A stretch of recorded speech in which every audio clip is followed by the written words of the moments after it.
స్తోత్రం. హల్లెలూయా. ఎస్తేరు గ్రంథము ఈ 4వ రోజు ఉపవాస ప్రార్థనలో మరి కొద్ది నిమిషాలు మనం వాక్యాన్ని ధ్యానించుకుందాం. ఎస్తేరు గ్రంథము 4వ అధ్యాయము 16వ వచనం చెప్తాను. నువ్వు పోయి సూచనందు కనబడిన యూదులందరినీ సమాజ మందిరంలో సమకూర్చి నా నిమిత్తం ఉపవాసం ఉండి 3 దినములు అన్నపానము చేయకుండి నేను నా పనిగత్తెలు కూడా ఉపవాసం ఉందు. ప్రవేశించట న్యాయ వ్యతిరేకంగా ఉన్నను. నేను రాజునంతకు ప్రవేశించదును. నేను నశించదను. హల్లెలూయా. పవిత్రంగా ప్రేమించిన ప్రేమలో తండ్రి, ఇదిగో ఎస్తేరు గ్రంథం నుంచి లేఖన భాగాల నుంచి మీరు మాకు ఇచ్చిన ఈ మాటను బట్టి మీకు వందనాలు స్తోత్రాలు చెల్లించుకున్నాం.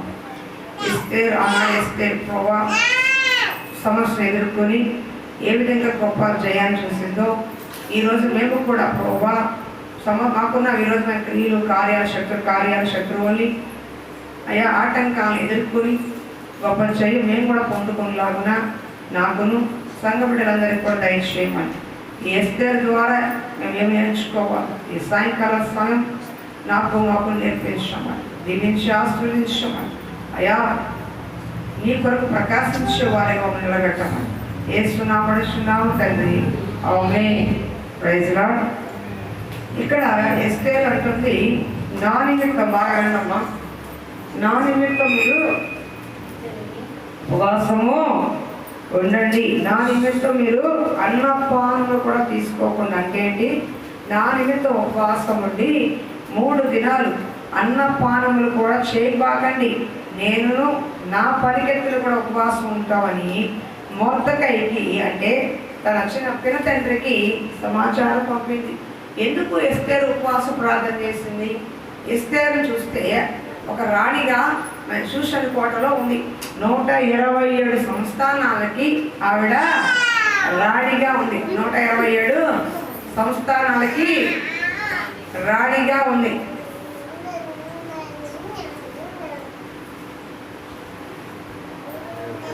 లేట్ అయిపోయిందండి, బాగా లేట్ చేయకూడదు మందిరానికి.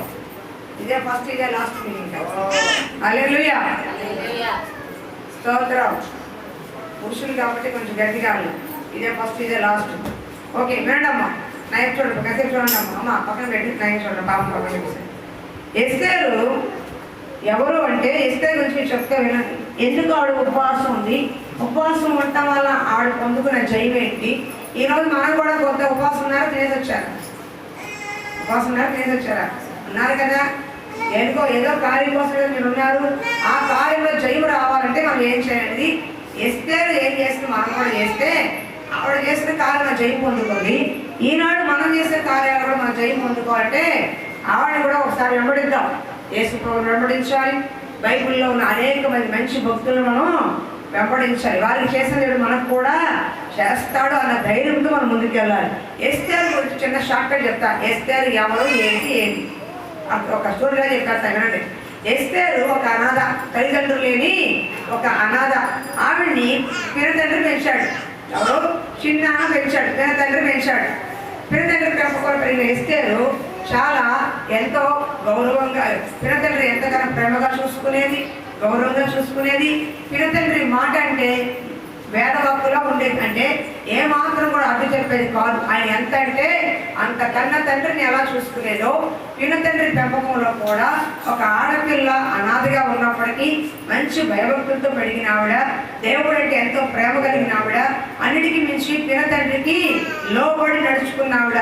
బాగా గుర్తుపెట్టుకోండి, దేవుడు ఒక వ్యక్తిని ఆశీర్వదించాలంటే మొట్టమొదటిగా దేవునికి లోబడేవారిగా ఉండాలి, తల్లిదండ్రులకి లోబడే పిల్లలుగా ఉండాలి, భార్య అయితే భర్తకు లోబడే వ్యక్తిగా ఉండాలి. అదే సేమ్ భర్త అయితే భార్యను ప్రేమించే వ్యక్తిగా, మాట వినేవారిగా ఉండాలి. అబ్రహాం దేవుడు చెప్పాడు, అబ్రహాం శారా మాట విను అన్నాడు. ఏమన్నాడు? ఎంతసేపు భర్త నాకు లోబడు, నాకు ఎందుకంటారు. కానీ దేవుడు ఏం చెప్పాడు? అబ్రహాము శారా మాట విను అన్నాడు. ఎందుకని? శారా ఎవరు? అబ్రహాము భార్య. తెలిసి ఏ భార్య కుటుంబానికి నష్టం కలిగించుకోదు. ఎస్కేర్ లాంటి వాళ్ళు ఉంటారు కానీ సహజంగా మంచి వారు ఎప్పుడు కూడా కుటుంబానికి నష్టాన్ని, భర్తకి నష్టాన్ని, కుటుంబానికి చెడ్డ పేరు తెచ్చుకునే స్థితిలో ఏడాది నాకు తెలిసి ఉండదు. అవునా కదా? పొరపాట్లు ఎట్లా ఉన్నా గుర్తుగా వెళ్ళిపోతారు వాళ్ళు. అయితే ఎస్తేరు తల్లిదండ్రులు లేకపోయినా పినతండ్రి పెంపకంలో ఎంతో మంచిగా పెరిగింది, భయభక్తులతో పెరిగింది. పినతండ్రి ఏం చెబితే ఆ మాట కూర్చో తప్పకుండా అవునని విధేయత చూపించి పెరిగింది. అలాంటి పెరిగిన ఆ పెంపకంలో ఎస్తేరు అసలు పేరు హదస్సా. హదస్సా అయితే ఎస్తేరుగా పెట్టారు. అయితే ఆ టైంలో ఏం జరిగిందంటే షూషని కోటలో రాజుగారు విందిస్తున్నప్పుడు రాజుగారు భార్య పేరు వస్తి. ఏం పేరు? వస్తి. చివరిలో చెప్పండి, జాగ్రత్తారు ఎవరు చెప్తే వాళ్ళకి వస్తి గుర్తుపెట్టుకోండి. ఆవిడ బహు సౌందర్యవతి. రాజుగారు 127 సంస్థానాలకు రాజయ్యుండి గొప్ప గొప్ప అందరూ పిలిచి చక్కగా విందిస్తున్నాడు. కానీ ఆ సమయంలో తన భార్య అందాన్ని వాళ్ళకి చూపించాలి. నా భార్య ఎంత అందగత్త తెలుసా, ఎంత సౌందర్యవతి తెలుసా, ఒక్కసారి చూడండి రాని చూపించాలని వెళ్ళి మీ మేడం పిలిచిరండి అంటే అంతఃపురంలో ఉన్నటువంటి ఆవిడ్ని రమ్మని చెప్పండి అనగానే ఈ వస్తీ ఏం చేసిందంటే నేను రాని బాగుంది. ఆవిడేముంది? ఇప్పుడు ఆ అన్నదాంట్లో 2 అర్థాలు ఉంటాయి. ఒకటి భార్య అందం, భర్త సొంతం. అంతమంది మగవాళ్ళు చూపించాల్సిన అవసరం ఏంటి? వీడు ఎవరో విషయం అర్థం కాదు, అది పక్కన పెట్టి. రెండోది వాక్య ప్రకారం భార్యకు లోపల, భర్తకు లోపల మాట ప్రకారం ఫోన్లో వచ్చి మొహం చూపించుకెళ్ళిపోయినా అయిపోయేది. కానీ ఈవిడేమంది? నేను రాను అంది. అంటే రాజు మాటని ధిక్కరించింది. వెంటనే చుట్టుపక్కల అన్నారు, ఒక రాణి 127 సంస్థానానికి రాణి, కుటుంబానికి మీ రాజ్యానికి రాణిగా ఉన్న ఆవిడే భర్త మాట కాదు అని తెలిస్తే చుట్టుపక్కల ఉన్న గ్రామాల వాళ్ళు, చుట్టుపక్కల ఉన్న భర్త కాపురం చేసేవాళ్ళు మాట్లాడరు. కాబట్టి ఏమైనా రాణి కోసం తీసానన్నారు. రాణిగా తీసుకెళ్ళి వెంటనే రాజు కోపం వచ్చింది. నేను పిలిస్తే నా భార్య రాలేదు, ఇంతమంది ముందు అవమానించిందని చెప్పి రాణి పోస్ట్ పీకేశారు. రాణి పోస్టు పోయింది. మరి రాణి పోస్టు పోతే ఇంకో రాణి కావాలిగా. అప్పుడు డబ్బు వేశారు. మనం ఊరు చివరి డబ్బులు వేస్తారు పల్లెటూరులో.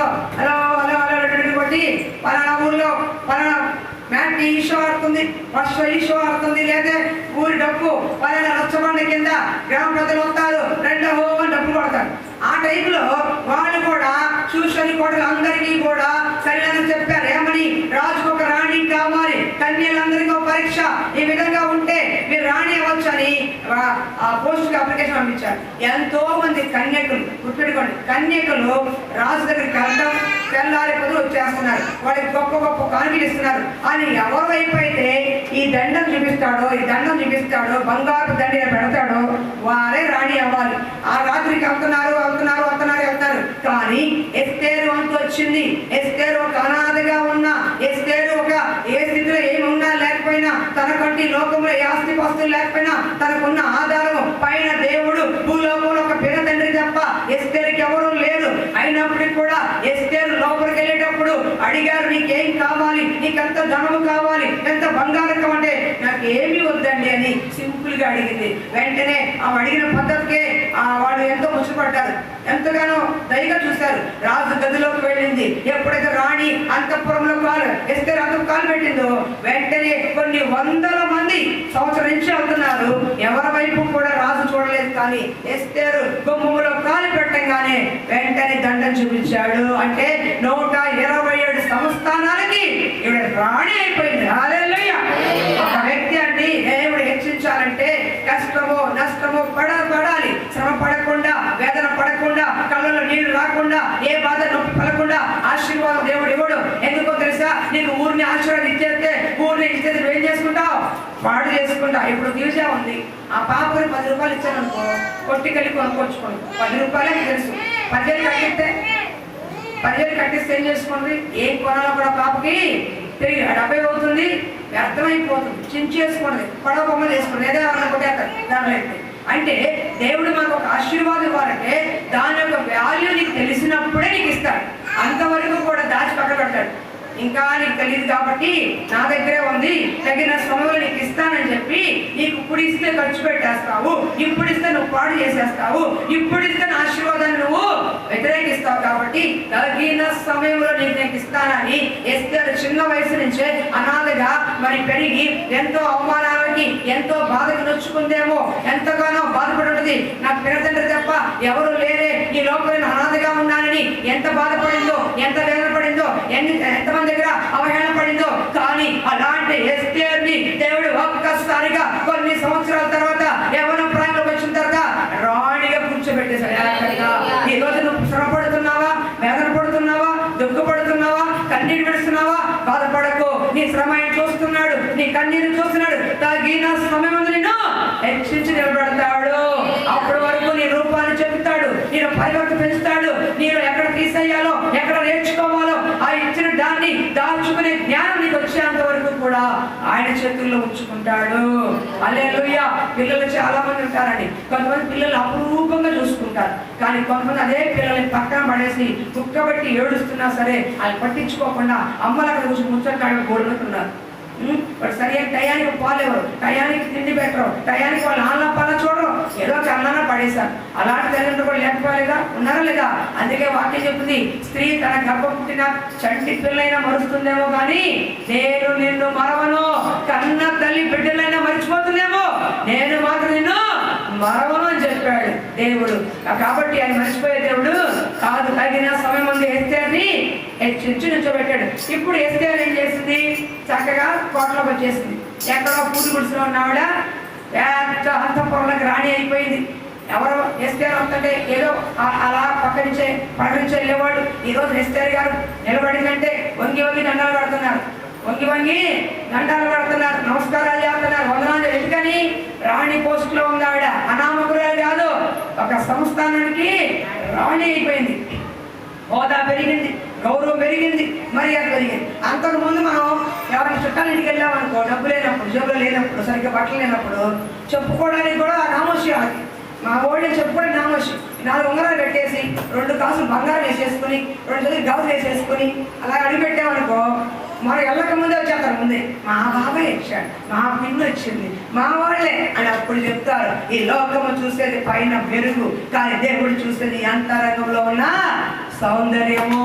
ఒకప్పుడు తను విడవబడిన స్థితిలో, పెంచబడిన స్థితిలో ఎంతగా కన్నీరు విడిచిందో, కానీ ఈ రోజున సంతోషంతో చూశాను కోటల మహారాణిగా బ్రతుకుతుంది.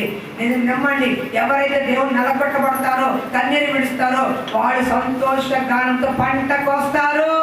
సంతోషగానంతో పంటకొస్తారు. నువ్వు విడిచింది విత్తనాలే, కానీ కోసేది పంట. నువ్వు విప్పింది గుప్పిడి విత్తనాలే, కానీ నువ్వు కోసేది బస్తాల పంట. అది గుర్తుపెట్టుకోండి. కాబట్టి నీ దుఃఖము పిడికిలిగా ఉంటే నీ ఆనందము బస్తాల్లో అవుతుంది. హల్లెలూయా. సంతోషం ఒక్కొక్కసారి అండి దేవుడు తలుపు తెరిస్తే తట్టుకోవడం కష్టం. ఆ ఆశీర్వాదాన్ని తట్టుకోవడం కష్టం. బాబోయ్ అని అనిపిస్తుంది. నిజం. ఒక్కసారి ద్వారం తెరిచాడా ఎటు నుంచి వస్తాం మనకే తెలియదు, ఎలా వస్తుందో తెలియదు. వస్తానే ఉంటాయి. అబ్బో అనిపిస్తుంది. 100 రూపాయలు చూడన్నాడు ఒకేసారి 1,00,000 రూపాయలు చూడండి ఎంత పోతున్నారు బయట. ఎందుకని? పడి పడి పడి ఎంతకాలం ఉంటామని ఏడ్చి వాడి యొక్క ఆశీర్వాద దేవుడి ద్వారాని ఇస్తాడు. కాబట్టి అయితే ఎక్కువరకు బాగానే ఉంది. కానీ ఈ మొర్దెకై ఏం చేశాడంటే, మరి కూతురుని కోటలు ఇచ్చాడుగా, ఆవిడ యోగక్షేమం ఎలా ఉంటుందో మరి ఆయనకు బాధగా ఉంటుంది. కాబట్టి ఈయన కోటలకు వెళ్ళాడు కాబట్టి బయటకు కూర్చున్నాడు. ఈ కోట ద్వారా మమ్మల్ని తిరుగుతా ఉండేవాడు. ఎవరైనా కనపడ్డారనుకోమ్మా, మా అమ్మాయి ఏం చేస్తుంది, మా అమ్మాయి బాగుందా? ఎందుకంటే రాణి ఎక్కడ ఉంది? అంతఃపురంలో ఉంది. పరమేశ్వరం లేకుండా అంతఃపురంలోకి వెళ్ళి ఆపితే ఎవరికి లేదు, ఆయన కూడా లేదు, ఆయన ఎంత తప్ప. ఎక్కడో బయట నుంచి సమాధానం అన్నాడు. ఈలోపు అక్కడ ఒక హామాన్ ఉన్నాడు. ఆయన ఎవరంటే చూడండి ఒకసారి,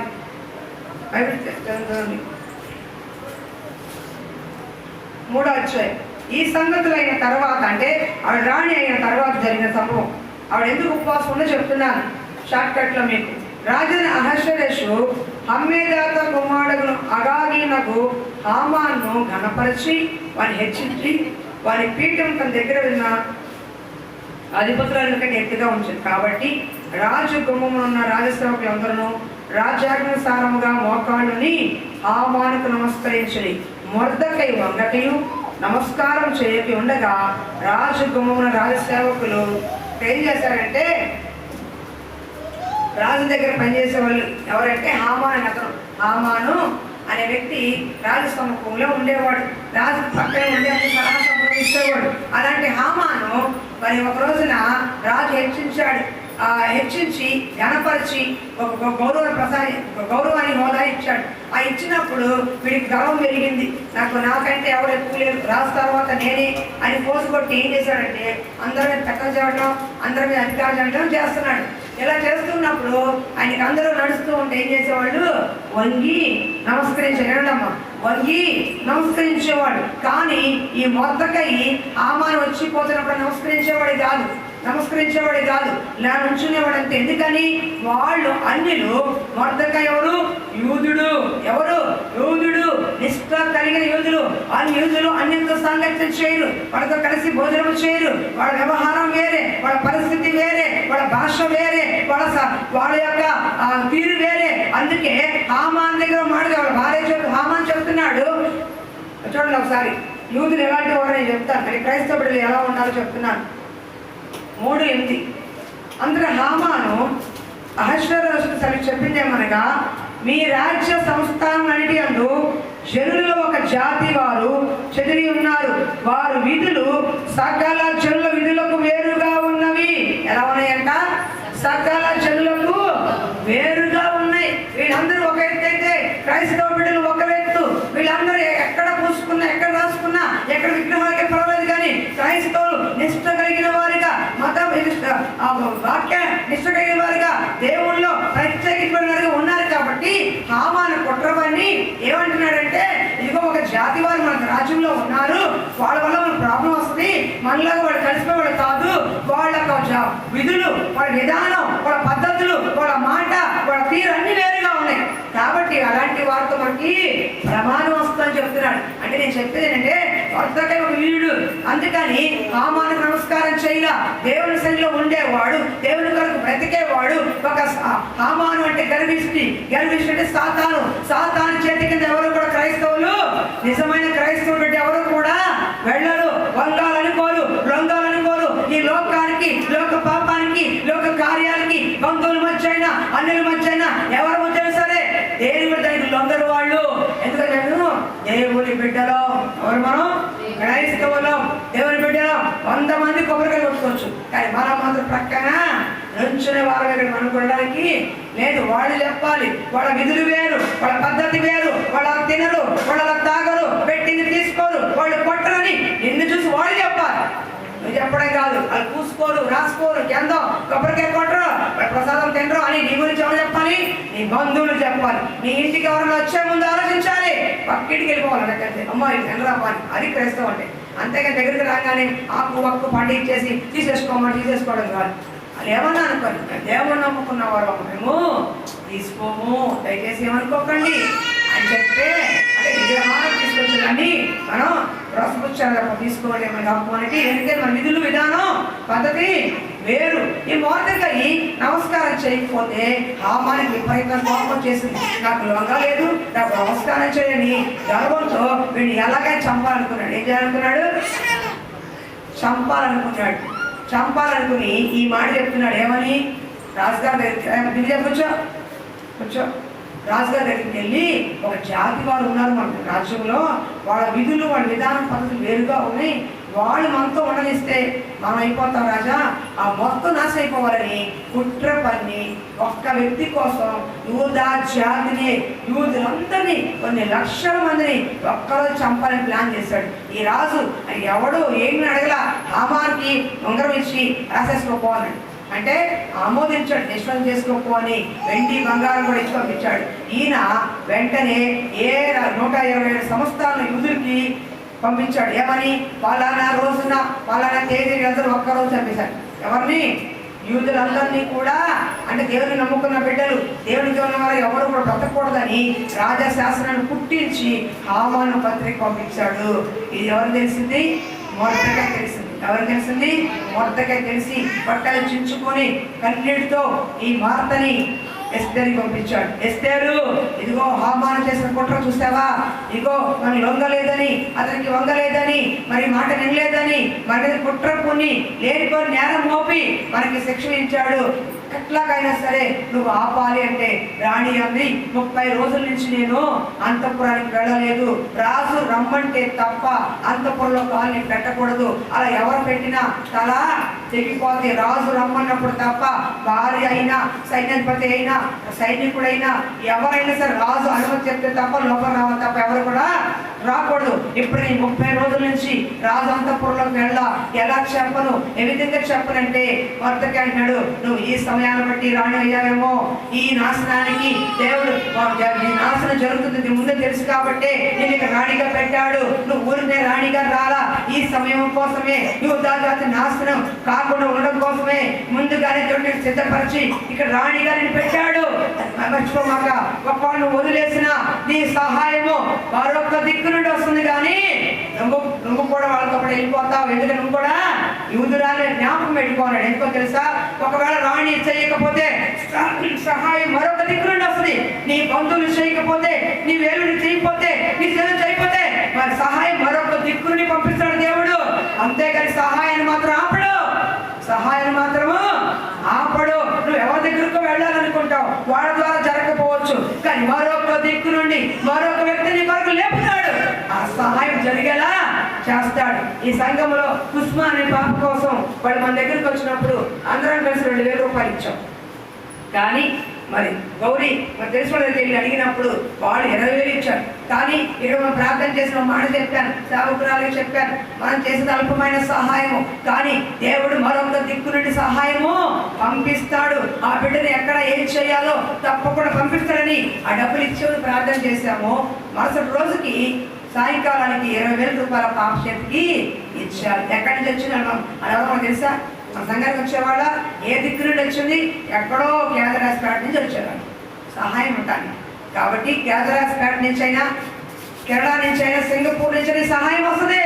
ఎక్కడి నుంచి వస్తుంది నీకు అనవసరం. కొండ తట్టు కనులెత్తి చూడు, దేవుడే నీకు సహాయాన్ని పంపిస్తాడు. ఎవరి ద్వారా అనుకోవద్దు, ఎవరి ద్వారా ద్వారం తెరుస్తాడు, ఎవరిని పంపిస్తాడు. నీ శత్రువుని ఇంటికి వస్తాడేమో, ఒకవేళ ఎన్నాళ్ళ నుంచో మాట్లాడే వ్యక్తి కూడా నీ గుమ్మం తొక్కి సహాయం చేస్తాడు. అది దేవుడు చేసే కార్యం అంటే. ఎప్పుడో తెలుసా, ఉపవాసం ఉండి ప్రార్థన చేసినప్పుడు భర్తకాయ అన్నాడు, ఈ ఒక్క సమస్య కోసం వచ్చామమ్మా అంటే అప్పుడు రాణి ఒక తీర్మానం తీసుకుంది, నేను 3 రోజులు ఉపవాసం ఉంటాను, అన్నపానం నేను తిన్ను, మీరు కూడా అన్నపానం తీసుకోకండి, రాజు నన్ను పిలవగా, ఒకవేళ రాజు నా తల తీసేసినా పర్వాలేదు నేను వెళ్తాను అని 3 రోజులు గట్టిగా ఉపవాసం చేసింది. అయా నా జాతి వారు నశించిపోతారు, అయా నీ బిడ్డలయ్యా, యూదా జాతి సింహం, యూదా గోత్రపు సింహము నువ్వు, అయా నీ జాతి ప్రజలయ్యా, నా స్వజాతి ప్రజలయ్యా, హామాను కుట్రలో వాళ్ళు అన్యాయంగా నశించిపోతారయ్యా.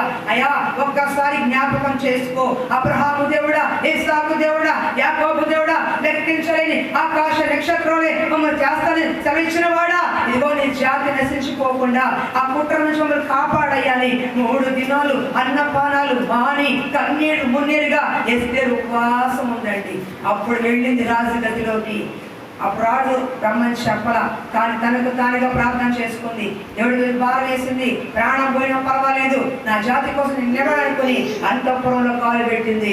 ఎప్పుడైతే రాజు పిలవకపోయినా సరే, రాజు ఆజ్ఞ కఠినంగా ఉంది, ఎవరు పిలవకపోతే శిరచ్ఛేదం చెయ్యాలి. కానీ ఎప్పుడైతే ఉపవాసం ఉండి ప్రార్థన చేసిందో దేవుడు ఒక మార్గం తెరిచాడు. దేవుడు దయ పుట్టింది. రాజు వెంటనే ఎస్తేరు చూడంగానే దయ పుట్టిందంట. ఏం పుట్టింది?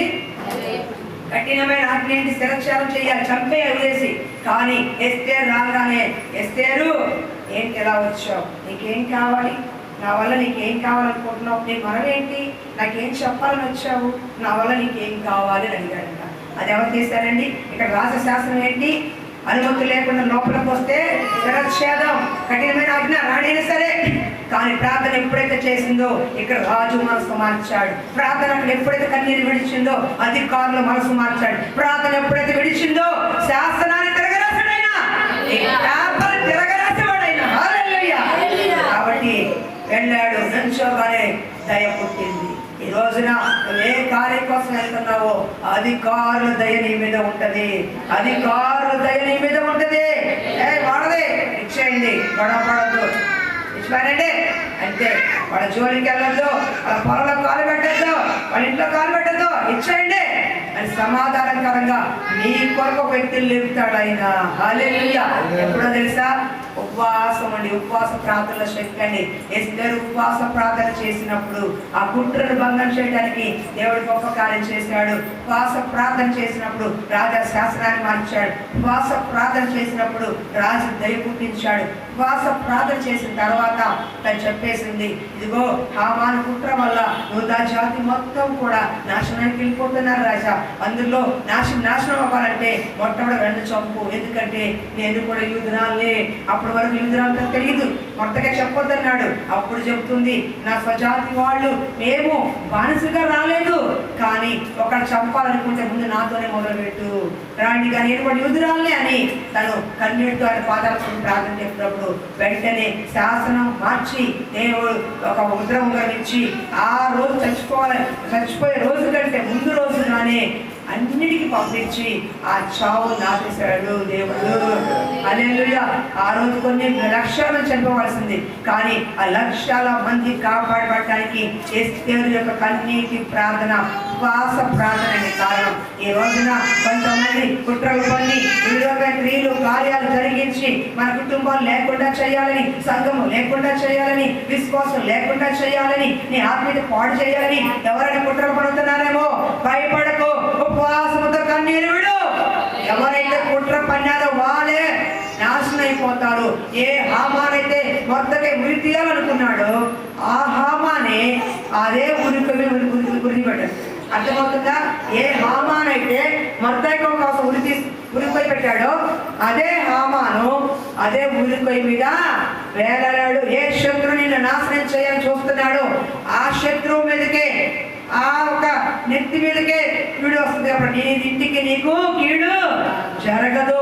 ఎప్పుడు ఉపవాసం ఉండి కన్నీరు విడిచి యథార్థమైన మనసుతో నువ్వు ప్రార్థన చేసినప్పుడు నీ గురించి, నీ కుటుంబం గురించి, నీ రక్త సమయం గురించి, సంఘస్థుల గురించి ప్రార్థన చేసినప్పుడు శాసనాన్ని మార్చే దేవుడు, కుట్రల్ని, కుతంత్రాన్ని, చెడ్డ ఆలోచనని, ఐదోబ్యం చెడగొట్టే ఆలోచనని మార్చే దేవుడు అయినా నీకు విరోధంగా లేచిన వారి అడగడానికి నీకు గొప్ప జయాన్నిచ్చే దేవుడు ఆయన.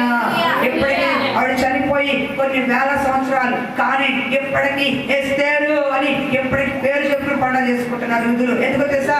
ఆవిడే లేకపోతే ఆ రోజున ఆవిడే కన్నీటితో ప్రార్థన చేయకపోయి ఉంటే ఆ యూదా జాతి మొత్తం కూడా నాశనానికి వెళ్ళిపోయేది. కానీ జాతి కాపాడటానికి ఒక్క ఆడమ్మాయి వేసింది, తన ప్రాణానికి తెగించింది. ఒకళ్ళు వెళ్తే తన తీసేస్తారు, అయినా సరే నేను నశించిపోయినా, నేను చచ్చిపోయినా పర్వాలేదు, నా జాతి బ్రతకాలి, నా వాళ్ళు బ్రతకాలి, నా ఇంట్లో వాళ్ళు బ్రతకాలని ఒక్క తల్లి చేసిన త్యాగము యూదా జాతి ఆశీర్వదించబడింది. నీ కుటుంబంలో ఎవరు చేయకపోయినా నువ్వు ఒక్కదాన్ని ప్రార్థన చేయి, ఎవరు మాట వినకపోయినా నువ్వు ఒక్కడే దేవుడిలో పడు.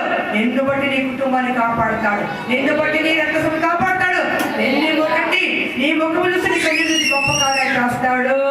హల్లెలూయా. నేను షార్ట్ కట్ టూటీగా చెప్పాను మీకు అర్థం అవడం కోసం. కాబట్టి ఉపవాస ప్రార్థనల శక్తి అటువంటిది.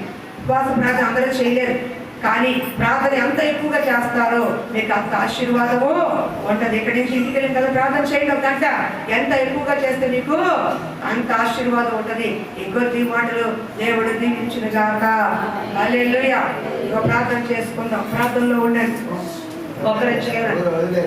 స్తోత్రం, స్తోత్రం, స్తోత్రం తండ్రి, స్తోత్రం దేవా, స్తోత్రం యేసయ్యా, నీకు స్తోత్రం. కృపా కనికర వాత్సల్యత కలిగిన వాడా స్తోత్రం.